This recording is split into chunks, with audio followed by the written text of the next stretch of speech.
bida? Hindi ko rin alam, narito lang ako, di ba?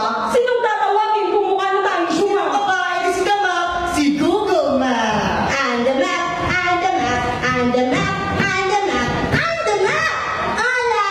Ako si Google Map, pero kahit ilang mapa pa meron ka, hindi mo pa rin makikita ang lugar sa buhay niya. Si Google Map nga, yung eksena na. Agad nang chumismak sa ating bida. Tinanong ng bongga ang kanyang destinasyon. With matching sayo pa at ganda ng... Send me my location, send me my location. Bakala! Saan nga ba ako gonna today? Biglang napaisip ang mapa. Ang nagmamadora, baby, saan nga ba pupunta? Ba't na niya kaya ang bida? Tama, what a bright idea. At dahil ikaw ang bida sa istoryang ito, kailangan mong hanapin ang Ang Google Map! Biglang nawala! Nawala ang wifi! Siguro hindi pa nagbabayad ang kapitbahay. Mode ang ating bida! nakakalerte! Sigaw niya! Pero dahil siya ay likas na word pa! Hindi ako. Ang kanyang manga! OMG naman yan si Google Map. Pagiti naman ang ate girl mo, akala mo naman maganda. Anyway, dapat na-adventures ako para naman mapanindigan ang title na The Nakakalerte and Workable Adventures of Reklamadora Becky! Taratatarat! Hey, hey!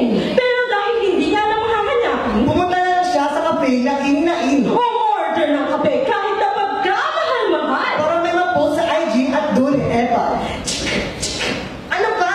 Ito ang uso ngayon. Kahit magkalasa lang sila ng 3-in-1, sisikat ka naman. May libreng wifi ka na, yummy pa ang barista. Chup, chup, chup, sure. Taratatarat! Hey, hey! Habang nagmumonolog ang bakla, Tumati ang dash cake niya. Kahit naglakas, di ka lang ang mga ito! Agad silang naglapit at nagbeso-beso. Mwah, mwah. Nakakaloka! may chika ko! Ikaw muna! Ano ba? Ikaw na. Tsaka according sa mukha, pakikwento. Wow naman! Ganda ka! Nararamang kami later, kaya may kwento na girl. Faster. Kasi best! Depressed ako eh! Depressed ka dyan. It's only the man. Gawa-gawa lang yan ng mga attention seekers. Inarte pa to? Putok na nga yung blast on mo, oh. And hello. Hindi mo bagay ma-depress. Pang mayaman lang yun. Hindi na niya kinaya ang nararamdaman. Pagka-uwi ay nagkulong ito sa kwarto. Naglaslas at nagpaalam na sa mundo. Yun na rin ha, kaibigan Ken. Dapat si Bakit. Depressed pala. Tinitingnan ang nararamdaman. Teka nga, post ko na po sa Facebook sa naman foundation ko. After ng libing, siya ay rumampa na naman. Maghahanap ng walang kasiguraduhan. Sunod niya ang pinuntahan ang isang famous na mo. Ng maraming senior high na nagmumomo.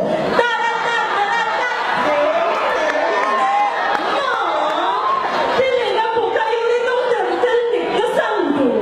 O kaya naman itong bagong-bagong tatrara namin. Bagay din po sa inyo itong backlist na job.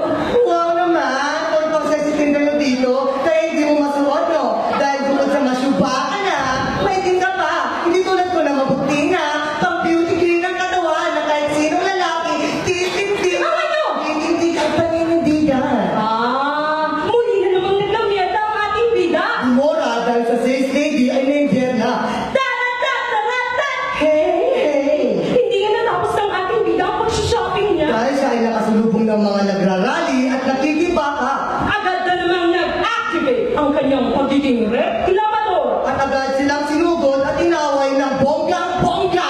Imperialismo, ibagsak. No to tuition increase. Yes to human rights. Katarungan para kay Kadensyon! I grab is not a pig. Hoy mga baboy! Imbis na nag-aaral kayo, anong ginagawa nyo? Hindi na magdano pa yan, mga bandwagon! Sinubukang magpaliwanag ng mga ralista, pero ang chararat na Becky ay umexit na. Ikaw naman, narrator, ganda ka, ganda ka! Si sino yung writer na gumawa nito? Tagabasa lang ako. Loko. At dahil makapangyarihan sumulat ang istorya nito, Kailangan na niyang parusahan ang Becky puro reklamo. para na rin may pasok ang team sa ating kwento. Hello, may relevance ko dating kayaan. Ang sundin Bigla lang lalabas si Swan. Gopher, the Fox, at magpapasigaw ang ating bida ng What the fuck? ding ding ding ding ding ding ding. Ipinadala ako ng writer para ikaw ay maparusahan dahil sa iyong kabangutan. Charla, isiningit ko lang talaga yun. Anyway, bukod doon, hindi ka rin nagtagumpay sa misyon na ibinigay sa iyo ni Google Map. Ha? Eh, nag-lag siya, di ba? Kasi walang wifi. Give me an F, L, A, S, H, back, flashback. Rewind. At dahil ikaw ang bida sa istoryang ito, kailangan mong hanapin ang sabi mo. Sila mo. Sa, ri, mo. Fast forward.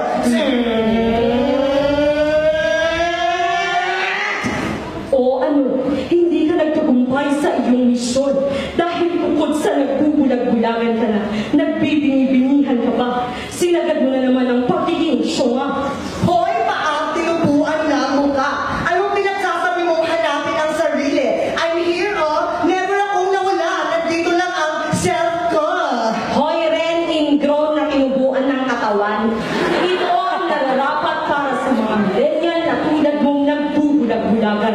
Ang mga feeling privilege na mas pinipiling manahimik at makisabay sa agos, imbis na umalpas. Ang mga kabataang sunod sa uso dahil ito ang Hashtag trending at hashtag sweat.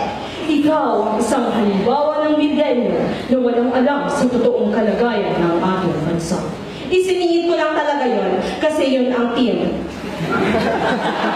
At dahil halo-halo ang genre ng kwentong ito, Biglang maglalaho ang ating bida sa mundo. hindi naman siya namatay o ano. Babalik siya sa umpisa upang matuto. Wow! Magic!